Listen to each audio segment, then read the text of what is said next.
What concrete steps then would you recommend that the government takes to deal with this? Because as I say, I speak from personal experience of having very limited training in SEND, and it was learn on your feet and just get on with it, and if you need help, sort of shout. What do you think could be done better? I mean, I know you talked about a culture and embedding a culture, but I'm talking tangible actions that the government could take or that schools should take. More training and support directly on all the areas of SEN. When my report came out, we did have a whole load of materials for those 5 areas, so that teachers know what they know and what they don't know and when they can get that support. So therefore, an enhanced role for SENCOs. Okay. A lot of SENCOs I talk to still don't even know within their schools what their SEN budget is and how that can be deployed. And so more power for SENCOs within the system to do that.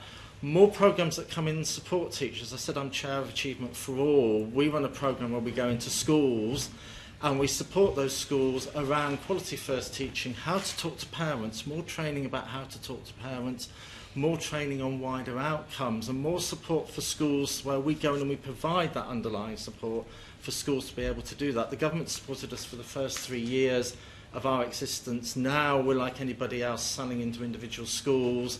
And so again, I would go back to more delegated budgets into the schools so they can support their teachers to do all of that. Thank you. Anyone else briefly? I'd agree with what Brian said there. I think the government needs to make sure the resources are there in terms of the materials and the expertise. And I think it has done a lot on that, as Brian said, funding Achievement for All in its early days, as I said earlier, funding resources from specific impairments, teaching special schools as teaching schools, funding the National SENCO Award, funding scholarships for teachers to take higher level qualifications and so on.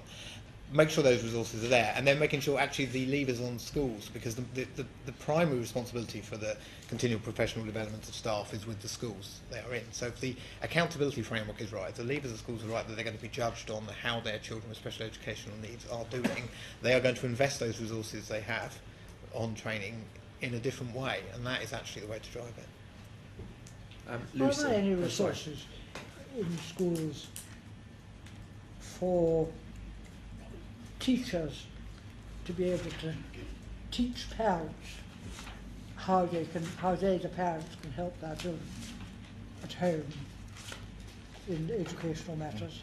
Achievement for All does a lot of this through something called the structured conversation, and there is training around that, but it's only there if the school goes out and commissions that.